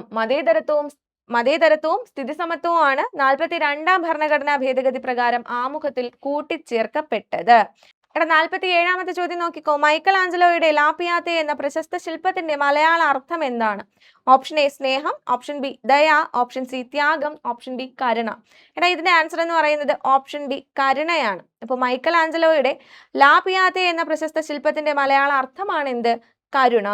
അടുത്ത 48-ാമത്തെ ചോദ്യം നോക്കിക്കോ. സ്വർണ ജയന്തി ഷഹാരി റോസ്ഗാർ യോജനയെ സംബന്ധിച്ച് ശരിയായ പ്രസ്താവന ഏത്? തന്നിട്ടുള്ളതിൽ ശരിയായ പ്രസ്താവന ഏതാണ് എന്നാണ് ചോദ്യം. ഓപ്ഷൻ എയില് 2 സ്റ്റേറ്റ്മെന്റ്സ് തന്നിട്ടുണ്ട്. നഗരങ്ങളിലെ തൊഴിൽ രഹിതർക്ക് പ്രയോജനം. ഇതാർക്കാണ് പ്രയോജനം? നഗരങ്ങളിലെ തൊഴിൽ രഹിതർക്കാണ് പ്രയോജനം എന്ന് പറയുന്നു. സ്വയം തൊഴിൽ പ്രോത്സാഹിപ്പിക്കുന്നു. ബി ഓപ്ഷൻ പറയുന്നു സ്വയം സഹായ സംഘങ്ങൾക്ക് സഹായം നൽകുന്നു, ബാങ്ക് വായ്പയിലൂടെയും സബ്സിഡിയിലൂടെയും പണം നൽകുന്നു. ഓപ്ഷൻ സി പറയുന്നു ജോലി ചെയ്യാൻ ആരോഗ്യവും സന്നദ്ധതയും ഉള്ളവർക്ക് തൊഴിൽ. രണ്ടാമത്തെ ഓപ്ഷൻ അതിൽ പറയുന്നു ഗുണഭോക്താക്കളിൽ 1/3 സ്ത്രീകളായിരിക്കണം. ഓപ്ഷൻ ഡി പറയുന്നത് എന്താണ്? എയും ബിയും ശരിയാണ്. നമ്മളോട് ചോദിച്ചിരിക്കുന്നത് എന്താ? സ്വർണ ജയന്തി ഷഹാരി റോസ്ഗാർ യോജനയെ സംബന്ധിച്ച് ശരിയായ പ്രസ്താവനകൾ ഏതൊക്കെയാണ് എന്ന് ചോദിച്ചു കഴിഞ്ഞാൽ നഗരങ്ങളിലെ തൊഴിൽ രഹിതർക്ക് പ്രയോജനം, അതേപോലെ സ്വയം തൊഴിൽ പ്രോത്സാഹിപ്പിക്കുന്നു. ഇതാണ് എന്തിന്റെ ലക്ഷ്യം? സ്വർണ ജയന്തി ഷഹാരി റോസ്ഗാർ യോജനയുടെ ലക്ഷ്യം എന്ന് പറയുന്നത്. അടുത്ത ചോദ്യം നോക്കാം. 2022 ഫിഫ വേൾഡ് കപ്പ് മത്സരങ്ങൾക്ക് ഉപയോഗിച്ച ഫുട്ബോളിന് നൽകിയിട്ടുള്ള പേരെന്താണ് എന്നുള്ളതാണ് നമ്മുടെ ചോദ്യമേ. നോക്കിക്കോ. ഓപ്ഷൻ എ പറയുന്നു ജബുലാനി, ഓപ്ഷൻ ബി അൽ നിഹാല, ഓപ്ഷൻ സി അൽ റിഹ്ല, ഓപ്ഷൻ ഡി എൽ ഡറാഡോ. ഇതിന്റെ ആൻസർ ഏതാണ്? ഓപ്ഷൻ സി അൽ റിഹ്ലയാണ്. ഓക്കെ, നമുക്ക് 2 ഓപ്ഷൻസ് തമ്മിലാണ് കൺഫ്യൂഷൻ വരുന്നത്. ഒരു അൽ നിഹാലയും ഉണ്ട്, അൽ റിഹ്ലയും ഉണ്ട്. തിരിഞ്ഞു പോകരുത്. 2022 ഫിഫ വേൾഡ് കപ്പ് മത്സരങ്ങൾക്ക് ഉപയോഗിച്ച ഫുട്ബോളിന് നൽകിയിട്ടുള്ള പേര് എന്തെന്നാണ്? അൽ റിഹ്ല എന്നാണ്. ക്ലിയർ ആണെന്ന് വിചാരിക്കുന്നു. അടുത്ത ക്വസ്റ്റ്യൻ നോക്കിക്കോ. സ്വതന്ത്ര ഇന്ത്യയിലെ ആദ്യ പൊതു തിരഞ്ഞെടുപ്പിൽ ആദ്യ വോട്ട് രേഖപ്പെടുത്തുകയും കഴിഞ്ഞ ഹിമാചൽ പ്രദേശ് നിയമസഭാ തെരഞ്ഞെടുപ്പിൽ തന്റെ 34ാമത് വോട്ട് രേഖപ്പെടുത്തുകയും ചെയ്ത വ്യക്തി ആരാണ് എന്നുള്ളതാണ് നമ്മളോട് ചോദിച്ചിരിക്കുന്ന ചോദ്യം. ഓപ്ഷൻ എ പറയുന്നു Dashrath Manjhi, option B Harekala Hajabba, option C Yashwant Sinha, option D Shyam Saran Negi. ആരാണ്ടാ? ഓപ്ഷൻ ഡി ശ്യാം ശരൺ നേഹിയാണ് നമ്മളുടെ ആൻസർ. സ്വതന്ത്ര ഇന്ത്യയിലെ ആദ്യ വോട്ടർ ആണ് ആര്? ശ്യാം ശരൺ നേഹി എന്ന് പറയുന്നത്. അടുത്ത 53ാമത്തെ ചോദ്യം ശ്രദ്ധിച്ചോ. മനുഷ്യനിൽ ആഹാര വസ്തുക്കൾ കടിച്ചു കീറാൻ സഹായിക്കുന്ന പല്ലുകൾ ഏതാണ്? മനുഷ്യനിൽ ആഹാര വസ്തുക്കൾ കടിച്ചു കീറാൻ സഹായിക്കുന്ന പല്ലുകൾ ഏതാണ്? ഓപ്ഷൻ എ ഉളിപ്പല്ല്, ഓപ്ഷൻ ബി കോമ്പല്ല്, ഓപ്ഷൻ സി ചർവണകം, ഓപ്ഷൻ ഡി അഗ്ര ചർവണകം. ഓക്കെ, നമ്മളോട് ചോദിച്ചിരിക്കുന്നത് ആഹാര വസ്തുക്കൾ കടിച്ചു കീറാൻ സഹായിക്കുന്ന പല്ലുകൾ ഏതാണ് എന്നാണ്. ഓക്കെ, ആഹാര വസ്തുക്കൾ കടിച്ചു മുറിക്കാനാണെങ്കിൽ നമ്മെ ഹെൽപ്പ് ചെയ്യുന്ന പല്ലുകളാണ് ഏത്? ഉളിപ്പല്ല് എന്ന് പറയുന്നത്. എന്തിനാണ്? ആഹാര വസ്തുക്കൾ കടിച്ചു മുറിക്കാനാണ് ഏത്? ഉളിപ്പല്ല്. അപ്പോൾ കോമ്പല്ല് എന്തിനാണെന്ന് ചോദിച്ചു കഴിഞ്ഞാൽ ആഹാര വസ്തുക്കൾ കടിച്ചു കീറാൻ വേണ്ടിയിട്ടാണ് ഏതെന്ന് പറയുന്നത്? കോമ്പല്ല് നമ്മെ ഹെൽപ്പ് ചെയ്യുന്നത്. ചർവണകവും അഗ്രചർവണകവും എന്തിനാണ് എന്ന് ചോദിച്ചു കഴിഞ്ഞാൽ ആഹാര വസ്തുക്കൾ ചവച്ചരയ്ക്കാൻ സഹായിക്കുന്ന പല്ലുകളാണ് ചർവണകവും അഗ്രചർവണകവും. അപ്പൊ നിങ്ങൾക്ക് ആൻസർ ക്ലിയർ ആയി കാണും. ഇപ്പൊ നമ്മളോട് ചോദിച്ചിരിക്കുന്ന ക്വസ്റ്റ്യൻ എന്താണ്? ആഹാര വസ്തുക്കൾ കടിച്ചു കീറാൻ സഹായിക്കുന്ന പല്ലുകൾ ഏതാണ് എന്ന് ചോദിച്ചു കഴിഞ്ഞാൽ നമുക്കിപ്പോൾ ആൻസർ അറിയാം. ആൻസർ ഏതാണ്ട? ഓപ്ഷൻ ബി കോമ്പല്ലാണ് ആൻസർ. അങ്ങനെയാണെങ്കിൽ നമ്മുടെ മനുഷ്യരിലെ സ്ഥിരദന്തങ്ങളുടെ എണ്ണമാണ് ചോദിക്കുന്നതെങ്കിൽ എത്രയാണ്ടാ? 32 ആണ്. മനുഷ്യരിലെ സ്ഥിരദന്തങ്ങളുടെ എണ്ണം എത്രയാണ്? 32 ആണ്. അതേപോലെ കുട്ടികളിലെ പാൽപ്പല്ലുകളുടെ എണ്ണമാണ് ചോദിക്കുന്നതെങ്കിൽ നമുക്കറിയാം എത്രയാണ്? 20 ആണ്. അതേപോലെ തന്നെ പല്ലുകളെ കുറിച്ചുള്ള പഠനം ചോദിച്ചു കഴിഞ്ഞാൽ ആൻസർ എന്താണ്? ഓഡന്റോളജി. പല്ലുകളെ കുറിച്ചുള്ള പഠനം എന്താണ്ടാ? ഓഡന്റോളജി ആണ്. ക്ലിയർ അല്ലേടാ ഇത്രയും? അടുത്ത് നമുക്ക് 54ാമത്തെ ക്വസ്റ്റ്യൻ നോക്കാം. നോക്കിക്കോ, ഒരു സ്റ്റേറ്റ്മെന്റ് ടൈപ്പ് ക്വസ്റ്റ്യൻ ആണ്. പ്രോട്ടീനുമായി ബന്ധപ്പെട്ട ശരിയായ പ്രസ്താവനകൾ ഏതാണ്? ഒന്നാമത്തെ സ്റ്റേറ്റ്മെന്റ് നോക്കിക്കോ, ശാരീരിക പ്രവർത്തനങ്ങൾക്ക് ആവശ്യമായ ഊർജം നൽകുക എന്നതാണ് പ്രോട്ടീനിന്റെ ധർമ്മം. രണ്ടാമത്തെ സ്റ്റേറ്റ്മെന്റ് പറയുന്നു, ശരീര നിർമ്മിതിക്ക് ആവശ്യമായ ആഹാര ഘടകമാണ് പ്രോട്ടീൻ എന്ന് പറയുന്നു. അടുത്ത്, ധാന്യങ്ങളിൽ പ്രോട്ടീൻ ധാരാളമായി അടങ്ങിയിരിക്കുന്നു എന്ന് മൂന്നാമത്തെ സ്റ്റേറ്റ്മെന്റ് പറയുന്നു. നാലാമത്തെ സ്റ്റേറ്റ്മെന്റിൽ പറയുന്നു, പ്രോട്ടീൻ കുറയുന്നത് വളർച്ച കുറയാൻ കാരണമാകുന്നു. നമ്മളോട് ചോദിച്ചിരിക്കുന്നത് എന്താണ്? പ്രോട്ടീനുമായി ബന്ധപ്പെട്ട ശരിയായ പ്രസ്താവനകൾ ഏതൊക്കെയാണ് എന്നാണ്. ഓക്കെ, നമുക്ക് ആദ്യത്തെ സ്റ്റേറ്റ്മെന്റ് നോക്കാം. ശാരീരിക പ്രവർത്തനങ്ങൾക്ക് ആവശ്യമായ ഊർജം നൽകുക എന്നതാണ് പ്രോട്ടീനിന്റെ ധർമ്മം എന്ന് പറയുന്ന സ്റ്റേറ്റ്മെന്റ് എന്താണ്ട? തെറ്റാണ്. അടുത്ത് നോക്കിക്കോ, ശരീര നിർമ്മിതിക്ക് ആവശ്യമായ ആഹാര ഘടകമാണ് പ്രോട്ടീൻ. ആ പ്രസ്താവന ശരിയല്ലേടാ? ശരിയാണ്. നമ്മുടെ ശരീര നിർമ്മിതിക്ക് ആവശ്യമായിട്ടുള്ള ആഹാര ഘടകമാണ് ഏതെന്ന് പറയുന്നത്? പ്രോട്ടീൻ എന്ന് പറയുന്നത്. മൂന്നാമത്തെ സ്റ്റേറ്റ്മെന്റ് എന്താ പറയുന്നേ? ധാന്യങ്ങളിൽ പ്രോട്ടീൻ ധാരാളമായി അടങ്ങിയിരിക്കുന്നു. ധാന്യങ്ങളിൽ പ്രോട്ടീൻ ആണാടാ ഉള്ളത്? അല്ല. അപ്പോൾ ആ പറയുന്ന സ്റ്റേറ്റ്മെന്റ് എന്താണ്? തെറ്റാണ്. നാലാമത്തെ സ്റ്റേറ്റ്മെന്റ് എന്താ പറയുന്നേ? പ്രോട്ടീൻ കുറയുന്നത് വളർച്ച കുറയുന്നതിന് കാരണമാകുന്നു. ശരിയല്ലേടാ? പ്രോട്ടീൻ കുറഞ്ഞു കഴിഞ്ഞാൽ എന്താണ്? നമ്മുടെ വളർച്ച പ്രോപ്പറായിട്ട് നടക്കില്ല. അപ്പോൾ ആ പറയുന്ന സ്റ്റേറ്റ്മെന്റ് എന്താണ്? ശരിയാണ്. അപ്പോൾ നമുക്കിവിടെ നോക്കാം, നമ്മളോട് ചോദിച്ചിരിക്കുന്നത് ശരിയായ പ്രസ്താവനകൾ ഏതൊക്കെയാണ് എന്നാണ്. നമുക്ക് മനസ്സിലായി, രണ്ടാമത്തെ പ്രസ്താവനയും നാലാമത്തെ പ്രസ്താവനയുമാണ് ശരി എന്ന് പറയുന്നത്. അപ്പോൾ അതിന്റെ ആൻസർ ഏതാണ്ടാ? ഓപ്ഷൻ ബി ആണ്. ഓപ്ഷൻ ബി ആണ് നമ്മുടെ ആൻസർ എന്ന് പറയുന്നത്. ഓക്കെ അല്ലേടാ? അടുത്ത് 55ാമത്തെ ചോദ്യം നോക്കിക്കോ.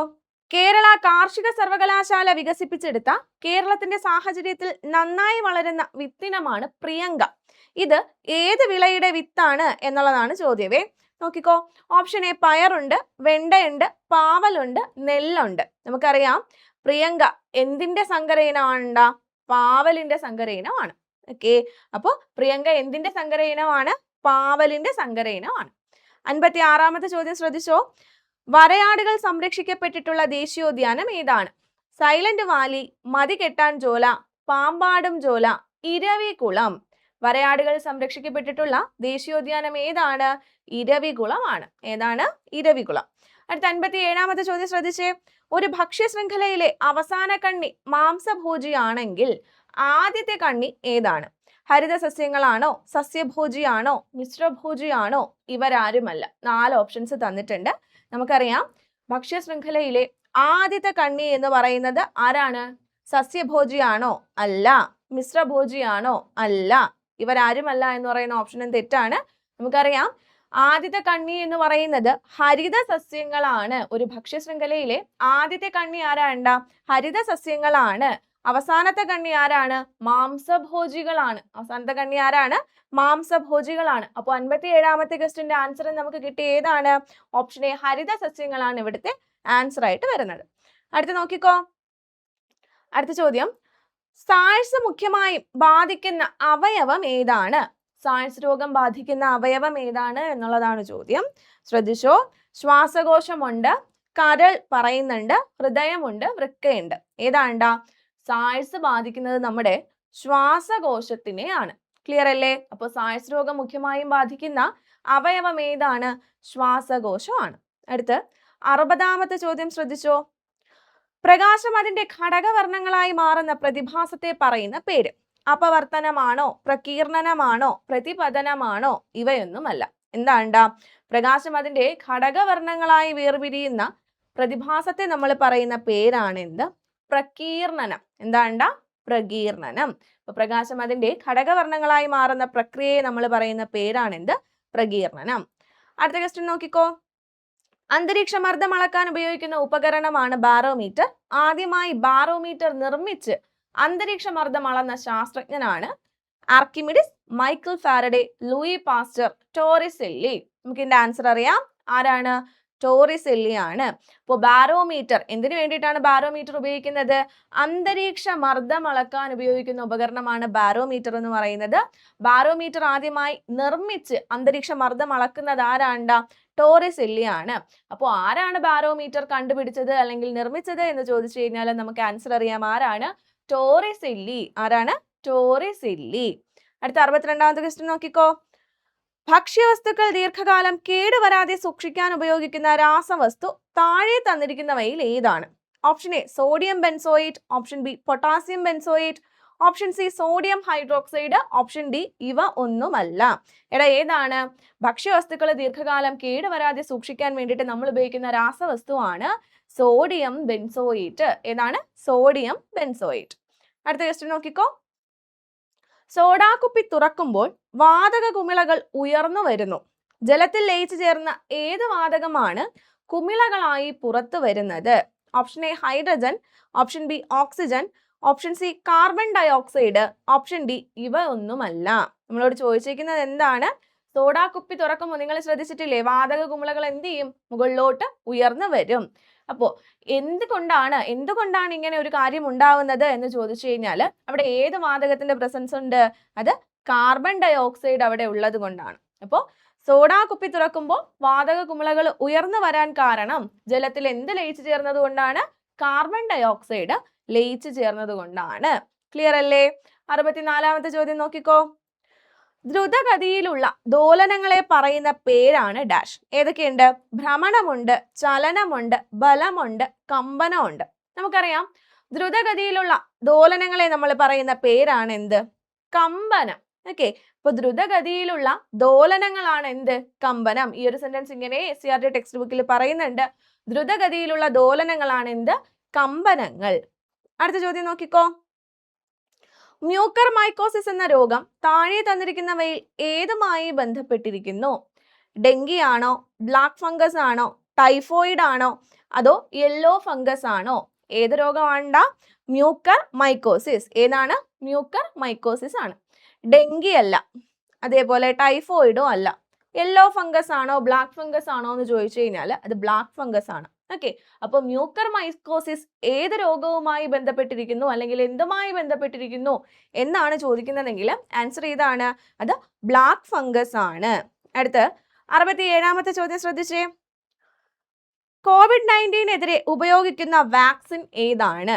നോക്കിക്കോ, 4 ഓപ്ഷൻസ് തന്നിട്ടുണ്ട്. BCG, Covaxin, OPV, MMR. ഇത് ഒട്ടുമിക്ക എല്ലാ ആൾക്കാർക്കും അറിയാവുന്ന ക്വസ്റ്റ്യൻ ആണ്. നമ്മൾ എല്ലാവരും വാക്സിൻ എടുത്തിട്ടുള്ളവരാണ്. COVID-19 ഉപയോഗിക്കുന്ന വാക്സിൻ ഏതാണ്ടാ?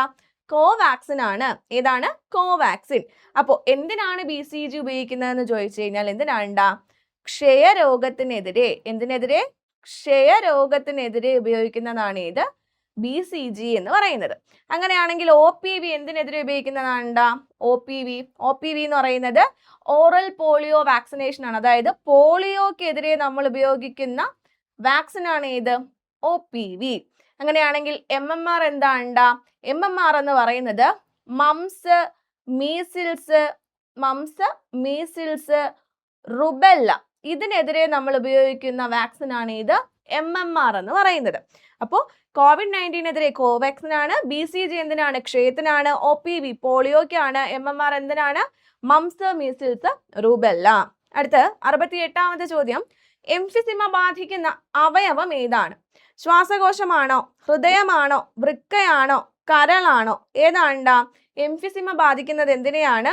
ശ്വാസകോശത്തെയാണ്. എംഫിസിമ ബാധിക്കുന്നത് എന്തിനെയാണ്ടാ? ശ്വാസകോശത്തെയാണ്. ക്ലിയർ അല്ലേടാ? അടുത്ത് 69ാമത്തെ ചോദ്യം നോക്കിക്കോ. ശരീരനിർമ്മിതിക്ക് ആവശ്യമായ ആഹാര ഘടകം. ശരീരനിർമ്മിതിക്ക് ആവശ്യമായിട്ടുള്ള ആഹാര ഘടകം ശ്രദ്ധിച്ചോ. പ്രോട്ടീൻ, കാർബോഹൈഡ്രേറ്റ്, വൈറ്റമിൻ, ധാതുക്കൾ. എടാ ഏതാണ്ടാ? പ്രോട്ടീൻ ആണ്. നമ്മൾ നേരത്തെ ഇതുമായിട്ട് ബന്ധപ്പെട്ടിട്ട് ഒരു സ്റ്റേറ്റ്മെന്റ് ടൈപ്പ് ക്വസ്റ്റ്യൻ ഡിസ്കസ് ചെയ്തിട്ടുണ്ടായിരുന്നു. ശരീരനിർമ്മിതിക്ക് ആവശ്യമായിട്ടുള്ള ആഹാര ഘടകമാണ് ചോദിക്കുന്നതെങ്കിൽ ഏതാണ്ടാ? അത് പ്രോട്ടീൻ ആണ്. അടുത്ത് 70ാമത്തെ ചോദ്യം ശ്രദ്ധിച്ചേ. ഈച്ച പരത്തുന്ന ഒരു രോഗം. മന്ത്, കോളറ, മലമ്പനി, ന്യൂമോണിയ. ഈച്ച പരത്തുന്ന ഒരു രോഗം ഏതാണ് എന്നുള്ളതാണ് ചോദ്യം. ആൻസർ ഏതാണ്ടാ? ഈച്ച പരത്തുന്നതാണ് എന്ത്? കോളറ. ഈച്ച പരത്തുന്ന ഒരു രോഗമാണ് എന്തെന്ന് പറയുന്നത്? കോളറ എന്ന് പറയുന്നത്. അടുത്ത ക്വസ്റ്റ്യൻ നോക്കിക്കേ. ഇൻസുലിന്റെ അഭാവം മൂലം ഉണ്ടാകുന്ന ഒരു രോഗം. പ്രമേഹം, ക്വാഷിയോർക്കർ, മരാസ്മസ്, ഗ്ലൂക്കോമ. ഏതൊക്കെയുണ്ട്? പ്രമേഹമുണ്ട്, ക്വാഷിയോർക്കർ ഉണ്ട്, മരാസ്മസ് ഉണ്ട്, ഗ്ലൂക്കോമ ഉണ്ട്. ഓക്കെ, എടാ ഇൻസുലിന്റെ അഭാവം മൂലം ഉണ്ടാകുന്ന രോഗം ഏതാണ്ടാ? സിമ്പിൾ അല്ലേ? പ്രമേഹമാണ്. ഏതാണ്? പ്രമേഹമാണ്. അടുത്ത് ക്വാഷിയോർക്കർ എന്താ പ്രോട്ടീന്റെ കുറവ് മൂലം ഉണ്ടാകുന്ന രണ്ട് രോഗങ്ങളാണ് ഈ പറയുന്ന ക്വാഷിയോർക്കറും അതേപോലെ തന്നെ മരാസ്മസും. ഗ്ലൂക്കോമ ഗ്ലൂക്കോമ എന്ന് പറയുന്നത് വൈറ്റമിൻ എയുടെ ഡെഫിഷ്യൻസി കൊണ്ടുണ്ടാകുന്നതാണോ? അല്ല. ഗ്ലൂക്കോമ നമ്മുടെ കണ്ണിലെ മർദ്ദം കുറയുന്നത് കൊണ്ട് ഉണ്ടാകുന്ന ഒരു രോഗമാണ് ഈ ഗ്ലൂക്കോമ. നിശബ്ദനായ കാഴ്ച അപഹാരി എന്നറിയപ്പെടുന്നത് ആരെയാണ്? ഗ്ലൂക്കോമ രോഗത്തിനെയാണ്. ഓക്കെ, അപ്പൊ ഇൻസുലിന്റെ അഭാവം മൂലം ഉണ്ടാകുന്ന രോഗമാണ് ഏത്? പ്രമേഹം. 72ാമത്തെ ക്വസ്റ്റ്യൻ ശ്രദ്ധിച്ചോ. 18 വയസ്സിന് താഴെയുള്ള കുട്ടികൾക്ക് സൗജന്യ ചികിത്സ ലഭ്യമാക്കുന്ന കേരള ഗവൺമെന്റിന്റെ പദ്ധതി ആർദ്രം, താലോലം, സ്നേഹപൂർവം, വയോമിത്രം. 18 വയസ്സിന് താഴെയുള്ള കുട്ടികൾക്ക് സൗജന്യ ചികിത്സ ലഭ്യമാക്കുന്ന ഗവൺമെന്റിന്റെ പദ്ധതിയാണ് ഏത്? താലോലം. ഏതാണ്? താലോലം. അടുത്ത 73ാമത്തെ ചോദ്യം. ജീവകം എ അടങ്ങിയ ആഹാര പദാർത്ഥം പാല്, മുട്ട, ചീര, മാംസം. നമുക്കറിയാം ഇലക്കറികളിൽ ഏറ്റവും കൂടുതൽ അടങ്ങിയിട്ടുള്ള വൈറ്റമിൻ ഏതാണ് എന്ന് ചോദിച്ചു കഴിഞ്ഞാൽ ആൻസർ ഏതാണ്? അത് ജീവകം എ ആണ്. അപ്പോൾ നമ്മുടെ ഇവിടുത്തെ ആൻസർ എന്ന് പറയുന്നത് ഏതാണ്ട്? ഓപ്ഷൻ സി, ചീരയാണ്. 74ാമത്തെ ക്വസ്റ്റ്യൻ നോക്കിക്കേ. മന്ത് പരത്തുന്ന ജീവി കൊതുക്, ഈച്ച, വവ്വാല്, എലി. ഇതൊക്കെ സിമ്പിൾ ക്വസ്റ്റ്യൻ അല്ലേടാ. മന്ത് പരത്തുന്ന ജീവി ഏതാ? കൊതുകാണ്. മന്ത് പരത്തുന്നത് ആരാണ്? കൊതുകാണ്. അടുത്ത രോഗപ്രതിരോധ ശേഷി ഗണ്യമായി കുറഞ്ഞ ഏത് രോഗാണുവിനും പ്രവർത്തിക്കുവാനുള്ള അവസ്ഥ സംജാതമാകുന്ന രോഗം. ക്വസ്റ്റ്യൻ എന്താണ്? രോഗപ്രതിരോധ ശേഷി ഗണ്യമായി കുറഞ്ഞ ഏത് രോഗാണുവിനും പ്രവർത്തിക്കാനുള്ള അവസ്ഥ സംജാതമാകുന്ന രോഗം ഏതാണ്? ക്യാൻസർ ഉണ്ട്, കോളറ ഉണ്ട്, മലേറിയ ഉണ്ട്, എയ്ഡ്സ് ഉണ്ട്. ഓക്കെ, നമുക്കറിയാം ഏത് രോഗവുമായി ബന്ധപ്പെട്ടിട്ടാണ് ഇത് രോഗപ്രതിരോധ ശേഷി കുറയുന്നത്? ഏത് രോഗത്തിനാണ്? നമ്മുടെ എയ്ഡ്സിനാണ്. ഓക്കെ, അപ്പോൾ എയ്ഡ്സ് രോഗമാണ് രോഗപ്രതിരോധ ശേഷി കുറയ്ക്കുന്ന രോഗമാണ് ഏത്? എയ്ഡ്സ്. എയ്ഡ്സിന്റെ പൂർണ്ണരൂപം എന്താ? അക്വയർഡ് ഇമ്മ്യൂണോ ഡെഫിഷ്യൻസി സിൻഡ്രോം എന്നാണ് എയ്ഡ്സിന്റെ പൂർണ്ണരൂപം എന്ന് പറയുന്നത്. എയ്ഡ്സ് നിർണ്ണയിക്കുന്ന ടെസ്റ്റ് ആണ് ഏത്? ELISA test. അതേപോലെ എയ്ഡ്സ് സ്ഥിരീകരിക്കുന്ന ടെസ്റ്റ് ചോദിച്ചു കഴിഞ്ഞാൽ ഏതാണ്? അത് വെസ്റ്റേൺ ബ്ലോട്ട് ടെസ്റ്റ് ആണ്. അടുത്ത 76ാമത്തെ ചോദ്യം ശ്രദ്ധിച്ചോ. സാർവത്രിക ദാതാവ് എന്നറിയപ്പെടുന്ന രക്തഗ്രൂപ്പ് എ ആണോ, എ ബി ആണോ, ബി ആണോ, ഒ ആണോ? ഏതാണ്ട് 76ാമത്തെ ചോദ്യത്തിന്റെ ആൻസർ ഏതാണ്? ഓപ്ഷൻ ഡി, ഒ ഗ്രൂപ്പ് ആണ്. അപ്പൊ സാർവിക ദാതാവ് എന്നറിയപ്പെടുന്നത് ഏതിനെയാണ്? ഒ ബ്ലഡ് ഗ്രൂപ്പ് ആണ് എന്തെന്നറിയപ്പെടുന്നത്? സാർവിക ദാതാവ്. 77ാമത്തെ ക്വസ്റ്റ്യൻ ശ്രദ്ധിച്ചേ. കേരള സർക്കാർ ജീവനക്കാർക്കും പെൻഷൻകാർക്കുമുള്ള മെഡിക്കൽ ഇൻഷുറൻസ് പദ്ധതിയുടെ പേര് മെഡിസെപ്പ് ആണോ, പ്രത്യാശയാണോ, കാരുണ്യാണോ, ആശ്വാസ കിരണമാണോ? ഇതും എല്ലാവർക്കും അറിയായിരിക്കും. ഏതാണ്ടാ? സിമ്പിൾ അല്ലേ? മെഡിസെപ്പ് ആണ്. കേരള സർക്കാർ ജീവനക്കാർക്കും പെൻഷൻകാർക്കുമുള്ള മെഡിക്കൽ ഇൻഷുറൻസ് പദ്ധതിയാണ് ഏതെന്ന് പറയുന്നത്? മെഡിസെപ്പ് എന്ന് പറയുന്നത്. 2022 ജൂലൈ 1 പിണറായി വിജയൻ ഇത് എന്ത് ചെയ്തു? ഉദ്ഘാടനം ചെയ്തു. എന്നാണ്ട 2022 ജൂലൈ 1 മെഡിസെപ്പുമായി സഹകരിക്കുന്ന ഇൻഷുറൻസ് കമ്പനി ഏതാണ് എന്നൊരു ക്വസ്റ്റ്യൻ PSC ചോദിച്ചിട്ടുണ്ട്. ഏതാണ്? അത് ഓറിയന്റൽ ഇൻഷുറൻസ് ആണ്. ഏതാണ്? ഓറിയന്റൽ ഇൻഷുറൻസ് ആണ് മെഡിസെപ്പുമായി സഹകരിക്കുന്ന ഇൻഷുറൻസ് കമ്പനി എന്ന് പറയുന്നത്. അടുത്ത ക്വസ്റ്റ്യൻ നോക്കിക്കോ. അടുത്ത 78ാമത്തെ ക്വസ്റ്റ്യൻ. ജീവകം സിയുടെ അപര്യാപ്തത മൂലമുണ്ടാകുന്ന രോഗം നിശാന്തത, സ്കർവി, കണ, അനീമിയ. നമുക്കറിയാം ജീവകം സിയുടെ കുറവ് മൂലമുണ്ടാകുന്ന രോഗമാണ് ഏത്? സ്കർവി. ജീവകം സിയുടെ കുറവ് മൂലമുണ്ടാകുന്ന രോഗം ഏതാണ്ട? സ്കർവി ആണ്. വൈറ്റമിൻ സിയുടെ സയന്റിഫിക് നെയിം എന്താണ്? Ascorbic acid. വൈറ്റമിൻ സിയുടെ ശാസ്ത്രീയ നാമം എന്താണ്? അസ്കോർബിക് ആസിഡ് ആണ്. അതേപോലെ വൈറ്റമിൻസിനെ രണ്ടായി തിരിക്കാം. എന്താണ്? എല്ലാ പേർക്കും അറിയാം, ജലത്തിൽ ലയിക്കുന്നവ എന്നും കൊഴുപ്പിൽ ലയിക്കുന്നവ എന്നും. ഇതിൽ കൊഴുപ്പിൽ ലയിക്കുന്ന വൈറ്റമിൻസ് ആണ് ഏത്? A, D, E, K. ജലത്തിൽ ലയിക്കുന്ന വൈറ്റമിൻസ് ആണ് ബിയും സിയും. ക്ലിയർ അല്ലേടാ? അടുത്ത് 79ാമത്തെ ക്വസ്റ്റ്യൻ നോക്കിക്കോ. 79ാമത്തെ ക്വസ്റ്റ്യൻ എന്താ? ശാരീരികവും മാനസികവുമായ ആരോഗ്യ പ്രശ്നങ്ങളെ കുറിച്ച് മാർഗനിർദ്ദേശം നൽകുന്ന മുഴുവൻ സമയവും പ്രവർത്തിക്കുന്ന ടെലി ഹെൽത്ത് ഹെൽപ്പ് ലൈൻ. ഒന്നുകൂടി, ശാരീരികവും മാനസികവുമായ ആരോഗ്യ പ്രശ്നങ്ങളെ കുറിച്ച് മാർഗനിർദ്ദേശം നൽകുന്ന മുഴുവൻ സമയവും പ്രവർത്തിക്കുന്ന ടെലി ഹെൽത്ത് ഹെൽപ്പ് ലൈൻ ഏതാണ്? ദിശയാണോ, സ്നേഹസാന്ത്വനമാണോ, ആർദ്രമാണോ, ചൈൽഡ് ലൈൻ ആണോ? ഏതാണ്ടാ? ദിശയാണ്. അപ്പോൾ ദിശയുടെ ടോൾ ഫ്രീ നമ്പർ എത്രയാണ് എന്ന് ചോദിച്ചു കഴിഞ്ഞാൽ 1056. എത്രയാണ്? 1056. അപ്പോൾ ശാരീരികവും മാനസികവുമായ ആരോഗ്യ പ്രശ്നങ്ങളെ കുറിച്ച് മാർഗനിർദ്ദേശം നൽകുന്ന മുഴുവൻ സമയവും പ്രവർത്തിക്കുന്ന ടെലി ഹെൽത്ത് ഹെൽപ്പ് ലൈൻ ആണ് ഏതെന്ന് പറയുന്നത്? ദിശ എന്ന് പറയുന്നത്. അടുത്ത ക്വസ്റ്റ്യൻ നോക്കിക്കേ. കാസർഗോഡ് എൻഡോസൾഫാൻ ദുരിതബാധിതർക്കുള്ള സൗജന്യ പെൻഷൻ പദ്ധതിയുടെ പേര്? ഉഷസാണോ, ആശാകിരണമാണോ, സ്നേഹസാന്ത്വനമാണോ, താലോലമാണോ? ഏതാണ്ട? ഓപ്ഷൻ സി സ്നേഹസാന്ത്വനമാണ് എന്ത് കാസർഗോഡ് എൻഡോസൾഫാൻ ദുരിതബാധിതർക്കുള്ള സൗജന്യ പെൻഷൻ പദ്ധതിയുടെ പേര്.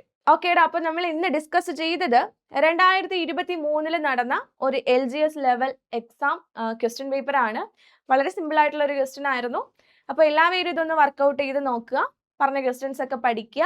അപ്പോൾ പുതിയൊരു സീരീസിൽ നമുക്ക് വീണ്ടും കാണാം. താങ്ക്